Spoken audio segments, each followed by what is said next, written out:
Welcome back, adventurers. So last night ended up being super cold, and it got down to like 10 degrees last night. So the the furnace never quit going off. It burned like all night long, and I had to keep the thermostat up to 77 to even maintain a 74 degrees in here.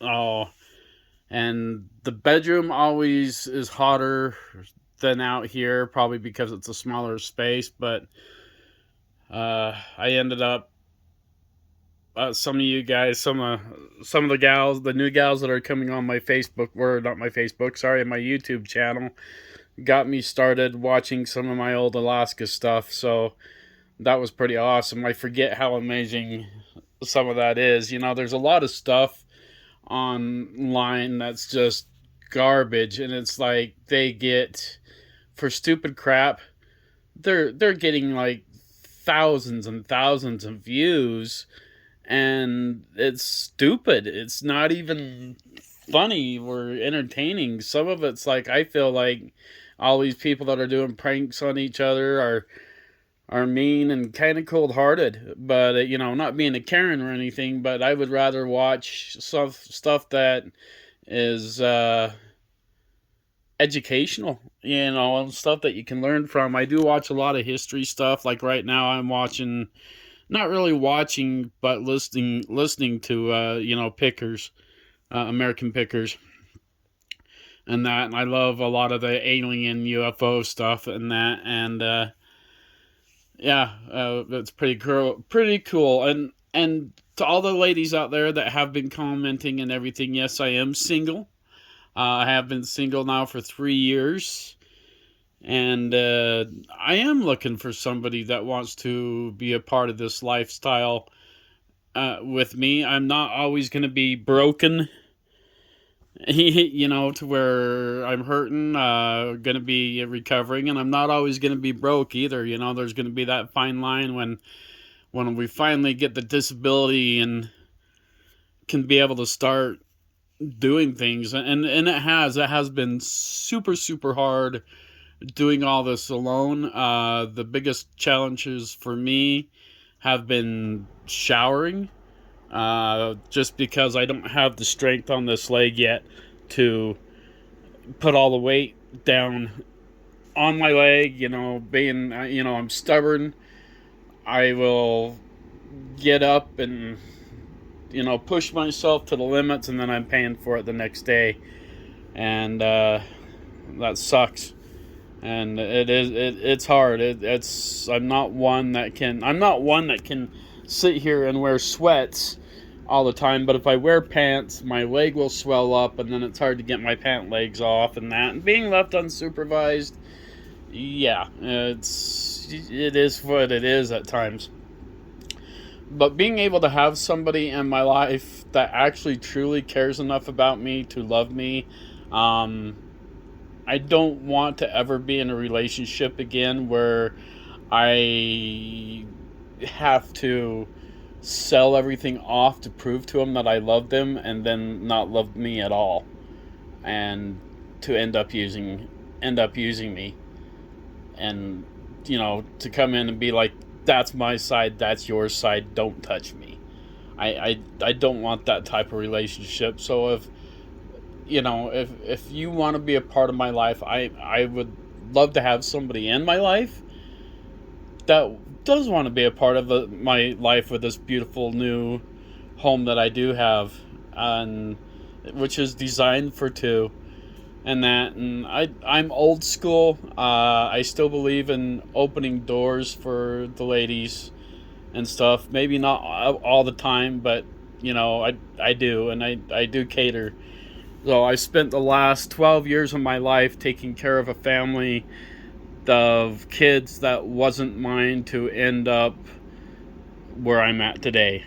You know, and just kept getting hurt and kept getting hurt. And I'm terrified to get back out there again into the dating world. And like I've said in a couple of videos ago, it's like, I thought it was brave of me to turn around and ask a girl out to come and have a home cooked dinner and a meal, and she yelled at me and told me I don't want to be in a relationship with you. I just like your cooking food ideas. And I'm like, okay, fine. And that hurt.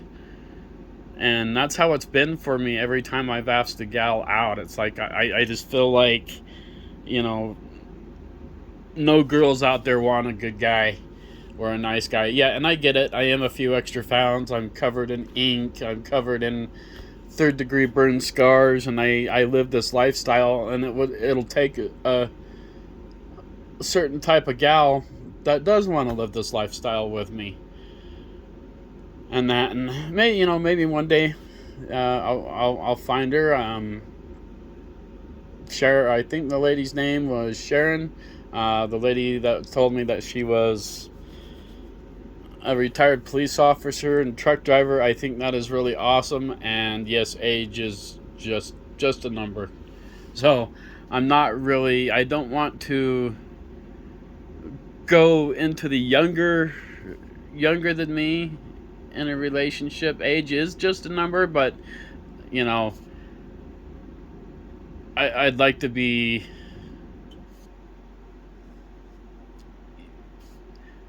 older than me at least. Oh, was what I'm is what kind of gal I guess I'm kind of looking for if I had to put a gal out there, uh, on the type of age that I'm looking for. Uh, oh, oh, but yeah, I think I mentioned, yeah, it got super cold last night. That was pretty hard. I've just kind of been hanging out, kind of relaxing, being absolutely lazy. I've been chewing on Cheez-Its and Ritz, or Cheese Whiz and Ritz. I don't know, I'm not really digging it. We do have leftover spaghetti. Getting ready to dig into that. I'm really, really bad at that. And some of you guys out there have said, oh, why so much? Don't worry, I have water. I do drink water too, milk, orange juice, sometimes coffee. But the reason why we have so many soda pop cans is, like I've said, diesel fuel is $4.19 a gallon, and I can't just run into town and to go buy a soda pop every day. Oh, so it's like I stock up on my soda pop. If people, friends do come over, I can offer a cold drink or something if I have people come and eat.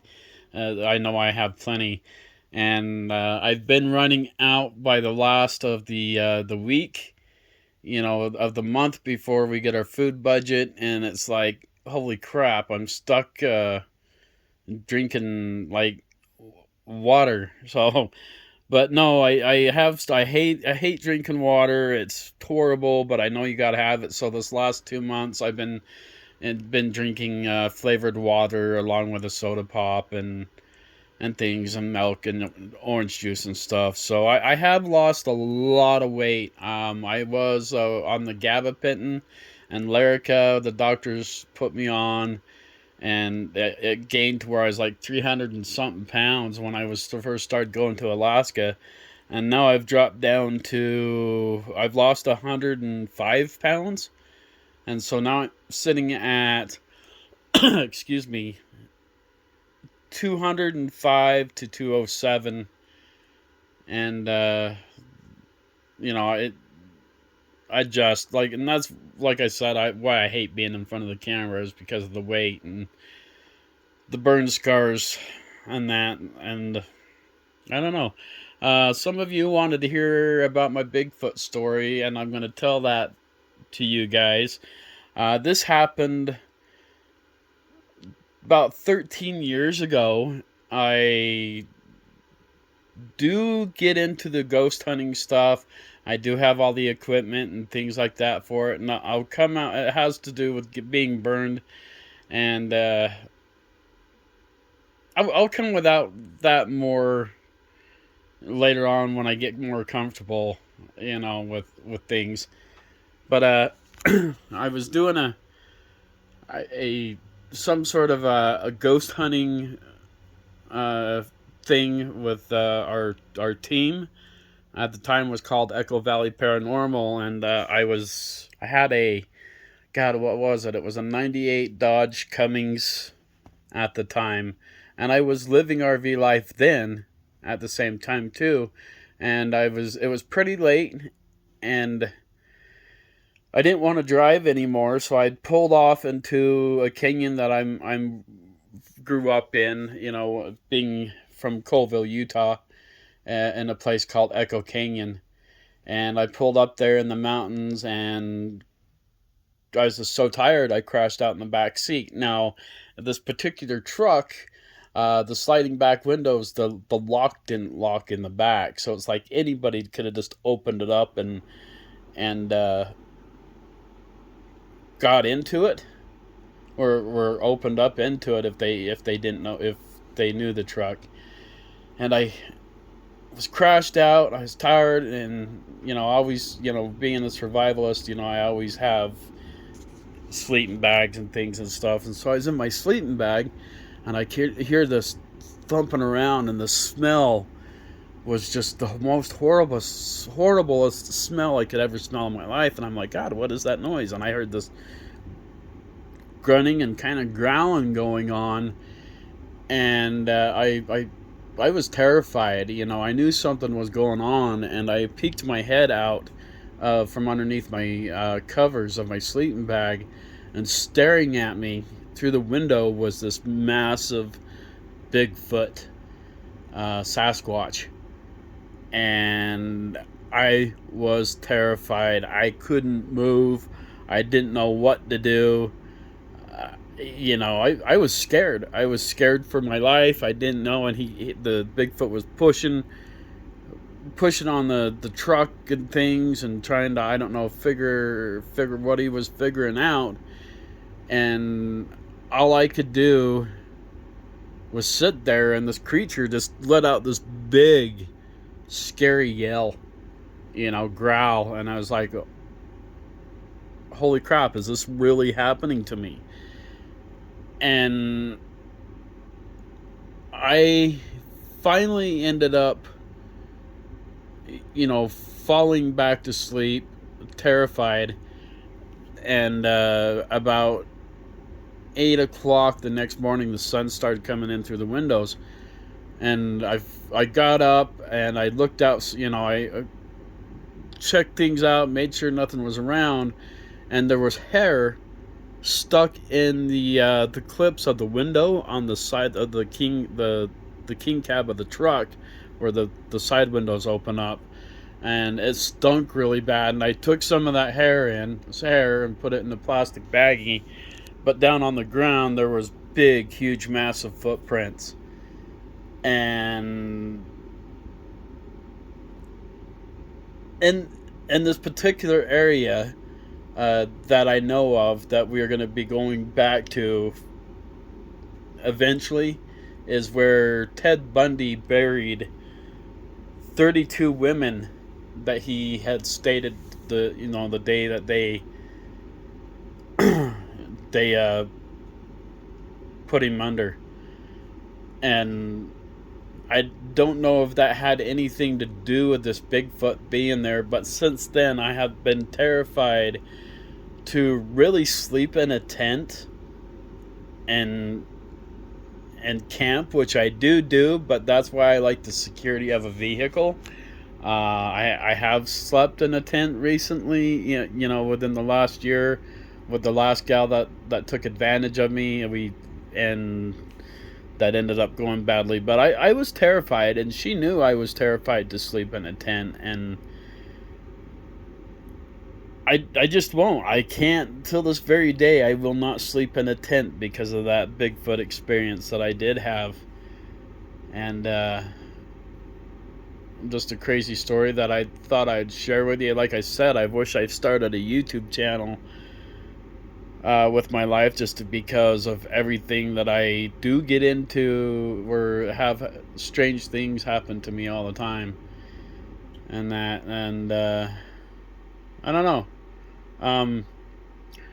Sharon, I think your name is Sherry or Sharon. I can't remember your name, but you said that you've had a kind of a weird life that way too. I did leave you my email address. You can get a hold of me through that way as well, and along with you can look up Ed Grant Erkenbrock on Facebook. Anybody wanting to become a part of my Facebook family, I would love to have you there. There's some stuff that I can do on Facebook that I can't do on YouTube, but it's the Facebook. It's like I said, it's Ed Grant Erkenbrock, and that's spelled ERCANBRACK. I just looked me up underneath there, and anybody's more than welcome to become a part of that as well. But definitely, Sherry, thank you for all the kind words, and if you are serious on what you say, that you would love to be a part of this adventure, I don't know. You let me know. You let me know what you think. It's like I said. I've been single for 3 years now, and not sure about you, but hey, you never know who you're gonna meet. My family background, guys. I come from a ranching family. I don't know if you guys know about that, but my family deals in cattle ranching, and so they got massive acres of ranch property, which I don't do a whole lot with my family. For about 20 years, I didn't do anything with my family. I've always lived my own life. I ran my own tow companies for several years, and I've painted cars for a living, is what I used to do in my past, and then and that and yeah, like I said, I've had a really strange life, but it's been good. I would like things to be a little bit easier, and that especially when it does come to money. Like I said, not a whole lot I can do, but I've been trying to, teach you guys how I deal with things and stuff, and deal with it, and my food and my experience, my dry sense of humor. And who knows, maybe one day a good gal might come along and be a part of this life with me. But I'm starting to actually get a little bit hungry. I haven't done nothing today but be lazy. But I think I'm going to heat up some spaghetti, leftovers, and have some of that. And I don't know. Maybe we'll find something UFO-y to watch on TV. But we did hit 402 subscribers today, and that's super awesome. Let's see if we can make it an easy, next one to the next 500. I would love to be able to start giving merch and surprises and things away to you guys. And we have to hit that thousand subscribers before we can start doing that. And with having our sponsor with DJI Skeeter Hawkins Hobby Drones, that's going to happen. Like you said, we have a drone sponsor that does all our merch, and that's going to be a pretty cool giveaway. I have done a Mavic Mini 2 giveaway before on the channel, and that went pretty awesome. And the drone is going to start coming back out. I've been looking forward to that. It's just been super cold. And yeah, the drone can handle all that stuff, but I don't want to. Ed can't handle all that stuff, all the cold. It's been miserable, with everything. So we'll be breaking out the new Mavic Air 2S here pretty soon, and I'm looking forward to that. You guys are too. That drone is absolutely amazing on the capability of what it can do. And but alright guys, I just wanted to give you a heads up and appreciate you, and that we did hit our goal of 400. And hey Google, what's our temperature? 39 degrees. Hey Google, how cold is it going to get tonight? 25 degrees. More cold. We're good though. We're topped off on propane. We probably burned like 3 gallons last night. We're doing okay. I'm ready for warmer weather. Oh, like I said, I've been struggling with this thing. I've been doing my exercises. I am really looking forward to our upcoming challenge of unhooking from shore power and only being able to use what the RV provides us. So that's going to be an awesome challenge. I'm looking forward to that. Oh. Alright guys, this was just a quick video on thanking all the new subscribers coming to the channel. Ladies, single. Oh. And I don't know. Let's see what happens. Stay warm, stay safe, and hope to see you on the road.